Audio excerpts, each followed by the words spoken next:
महाकुंभ का महाअनुष्ठान, भक्तों का, संतों का, महात्माओं का समागम और इस महान धरती से हिंदू राष्ट्र की अलग, इन सब मुद्दों पर बात करने के लिए हमारे साथ इस वक्त आशीर्वाद देने के लिए मौजूद हैं निरंजनी अखाड़ा के आचार्य महामंडलेश्वर परम पूजनीय स्वामी कैलाशानंद गिरि जी महाराज। प्रणाम महाराज जी। महाराज जी, महाकुंभ बहुत अलग है इस बार का, कितना अलग है बीते महाकुंभ से और इस बार इस महाअनुष्ठान का क्या महत्व है? गंगा गंगेति यो ब्रूयात् योजनानां सतेरपि मुच्यते सर्वपापेभ्यो विष्णुलोकं सगच्छति। लावनी, इस बार महाकुंभ इसलिए विलक्षण है और अलग है क्योंकि महाकुंभ तो है ही, लेकिन महाकुंभ 12 बार आने के कारण ये 144 वर्ष बाद पूर्ण महाकुंभ है ये। और उस कारण ये सबसे पहला हमने एक इंटरव्यू दिया था, उसमें हमने बोला कि 144 वर्ष बाद यह महाकुंभ है। फिर उसके ऊपर शोध शुरू हुआ, फिर सबको लगा नहीं ये बात बिल्कुल सच है और ये 144 वर्ष बाद महाकुंभ है, ये पूर्ण महाकुंभ है ये।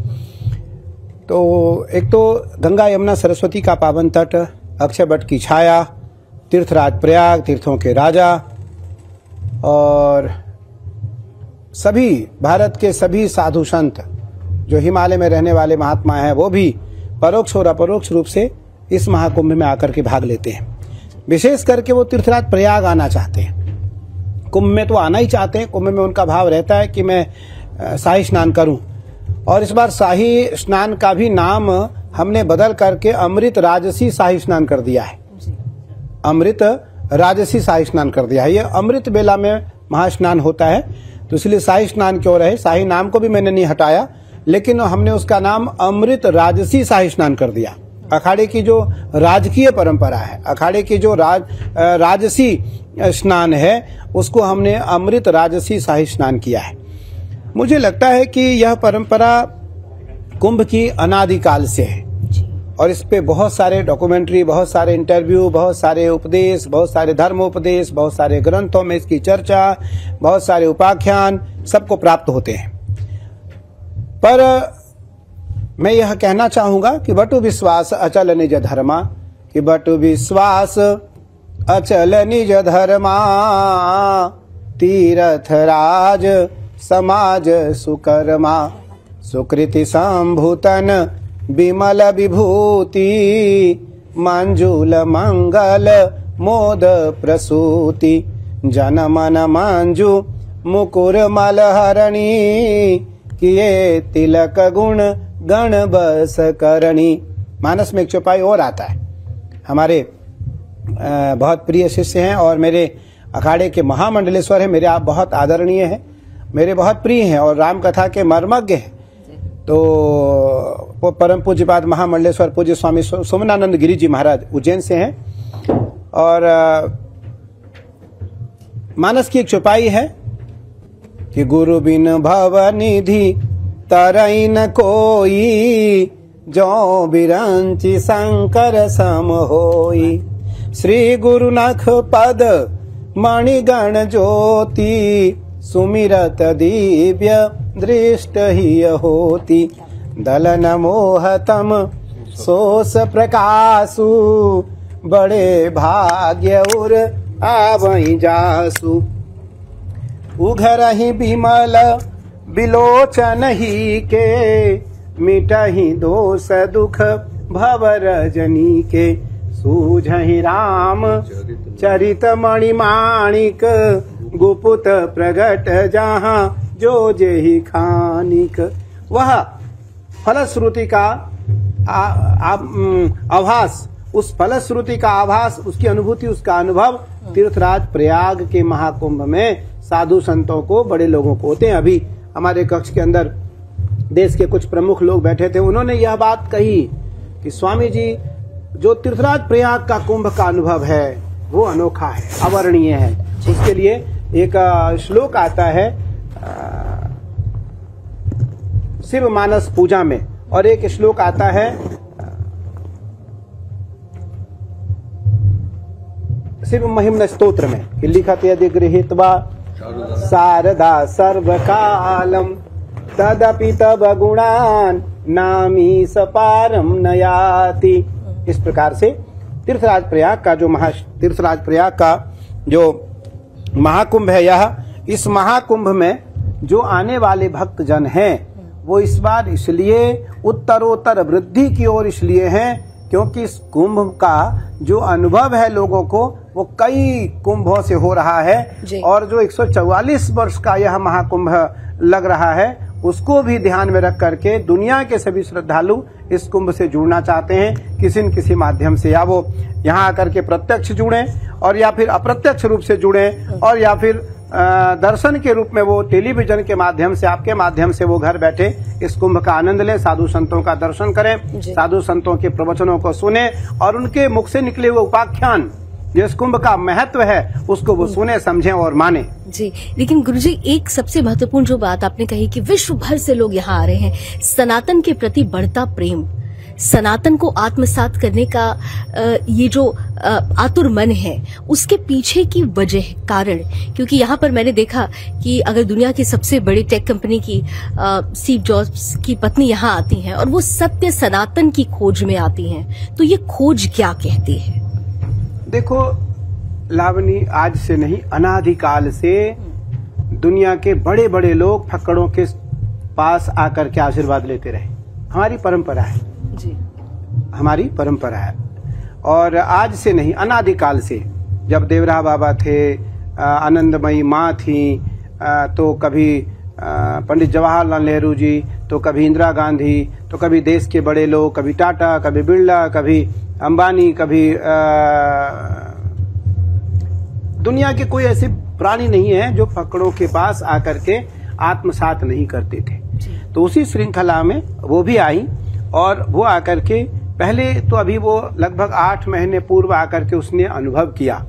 जब आश्रम में पहली बार वो आई 2024 में 18 फरवरी 2024 को, तो वो आकर के अनुभव की कि सच में क्या है, सच में क्या है। क्योंकि पहले हमारे यहाँ परंपरा है जानने की, फिर परंपरा है समझने की, फिर परंपरा है मानने की।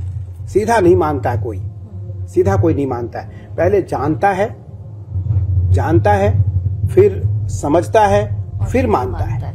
तो पहले वो आकर के जानी, आश्रम में रही, समझी, उसको समझ में आया, फिर यहाँ आकर के उसने अभी स्वीकार कर लिया। बड़े अफसोस के साथ कहना पड़ता है कि विदेशों से आने वाले लोग सत्य और सनातन की खोज में और उसे समझने, जानने, मानने के लिए आ रहे हैं, लेकिन गुरुजी हमारे ही देश में कुछ लोग हैं बड़ा सवाल खड़ा कर रहे हैं।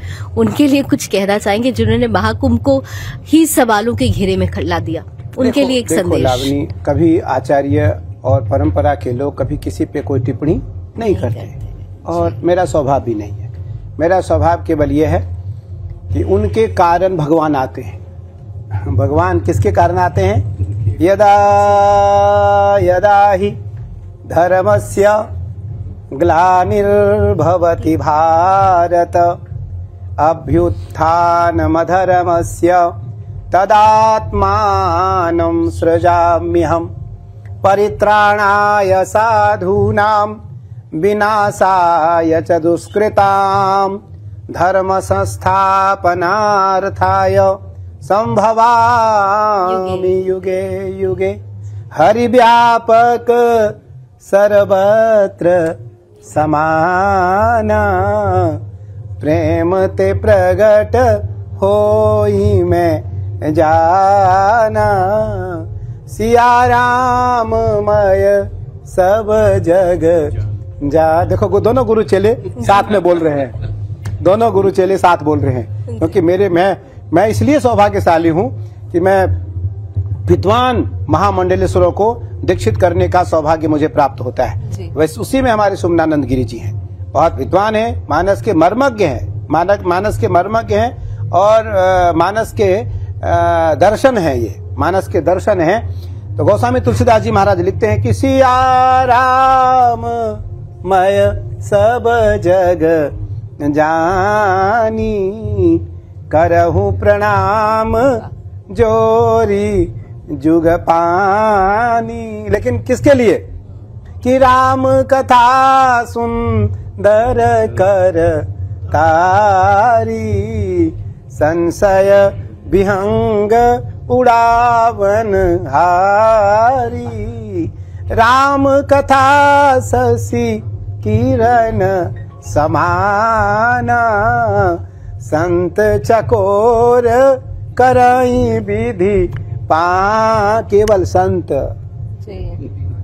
चकोर, चंद्रमा की तरह वो संत ही चकोर बन करके उसका रसपान करते हैं। तो इसलिए जो संत नहीं है, संत असंत असज्जन धर्म, भैया गोस्वामी जी कहते हैं संत असज्जन चरणा।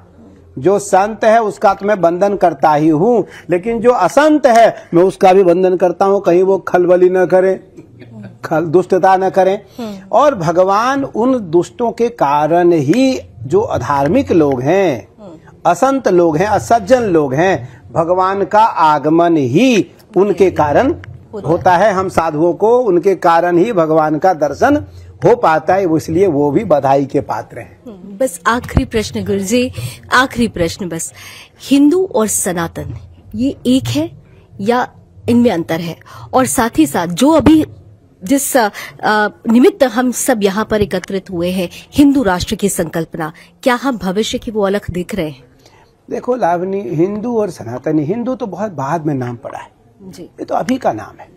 अनादिकाल से सनातन है, सनातन सत्य है, सत्यम परम धीमहि जन्माद्यस्यतोऽन्वयादितरतस्, भागवत जी का श्लोक है। जन्माद्यस्यतोऽन्वयादितरतश्चार्थे स्वभिघ्नस्वराट्, तेने ब्रह्म हृदय आदि कवये मुह्यन्ति यत् सूरयः, तेजो वारि मृदां यथा विनिमयो यत्र त्रिसर्गो मृषाः, धाम्ना स्वेन सदा निरस्तकुहकं सत्यं परम धीमहि, कोई पियो रे पियाला राम रस का। भैया सत्यम परम, हम केवल सत्य की वंदना करते हैं। किसकी वंदना करते हैं? सत्य। और सत्य क्या है? केवल सनातन। सत्य कौन है? केवल सनातन। इसलिए हिंदू नाम बाद में पड़ा, हम सब सनातनी हैं और कट्टर सनातनी। भगवान कृष्ण ने कहा स्वधर्मे निधनम श्रेयः परधर्मो भयावह। हम अपने धर्म से कभी कहीं और जाने वाले नहीं हैं। स्वधर्म में रहने वाले व्यक्तियों का कभी यश बढ़ता है, कभी यश घटता नहीं। इसलिए हम अपना यश खुद बढ़ाएंगे और अपना यश खुद घटाएंगे। इसलिए मैं सभी सनातनियों से आपकी ओर से एक संदेश देना चाहूंगा कि किसी भी परिस्थिति में सनातन से अलग जाने की कोई बात न करो, अन्य धर्म स्वीकार करने की बात कभी न करो। जी, बहुत महादेव बहुत बहुत धन्यवाद महाराज जी। तो आपने बहुत महत्वपूर्ण विषयों पर आज महाराज जी ने, जिनके चक्षुपटल पर अभी पर्दा पड़ा हुआ था, वो पर्दा उठ गया होगा और ऐसा ही सानिध्य हमें मिलता रहे, इसी अनुरोध के साथ कैमरामैन जितेंद्र के साथ में लावनी विनीत, प्रयागराज, तीर्थराज प्रयागराज से, महाकुंभ मेला क्षेत्र से, सुदर्शन न्यूज के लिए।